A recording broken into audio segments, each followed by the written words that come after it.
Welcome friend, supreme কোর্টে SSC মামলার নতুন আপডেট। আপনারা সকলে জানেন 2016 এসএসসি নিয়োগ মামলাটি সুপ্রিম কোর্টে প্রধান বিচারপতির বেঞ্চে বিচারাধীন।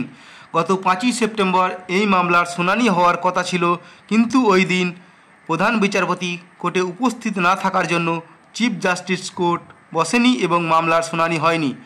আবার কবে এসএসসি মামলার শুনানি হবে তার আপডেট হলো সুপ্রিম কোর্টের ওয়েবসাইটে। এখন আমরা সরাসরি সেটি দেখে নেব।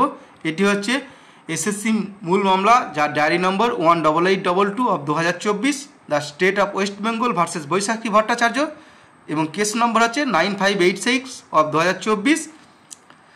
এখানে প্রেজেন্ট স্ট্যাটাস অর্থাৎ লাস্ট লিস্টিং ডেট কী ছিল দেখুন, 5/9/2024 এটা লাস্ট লিস্টিং ছিল, এবং কার বেঞ্চে ছিল honourable chief justice, honourable justice JB Pardiwala এবং অনারেবল জাস্টিস মনোজ মিশ্র এখানে। এবং পরবর্তী কবে ডেট শুনানি হবে দেখুন, এখানে লেখা আছে tentatively case may be listed on 10/9/2024, অর্থাৎ 10ই সেপ্টেম্বর 2024 মঙ্গলবার এসএসসি মামলার শুনানি হতে চলেছে।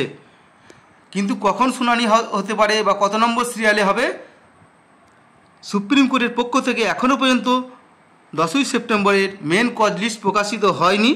কজ লিস্ট প্রকাশিত হলে জানা যাবে মামলাটি কত নম্বর সিরিয়ালে নথিভুক্ত হবে এবং এর শুনানি কখন হতে পারে।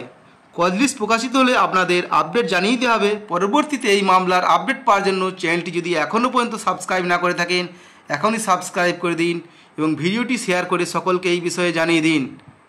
ভিডিওটি ভালো লাগলে অবশ্যই লাইক করবে এবং শেয়ার করবে। ধন্যবাদ।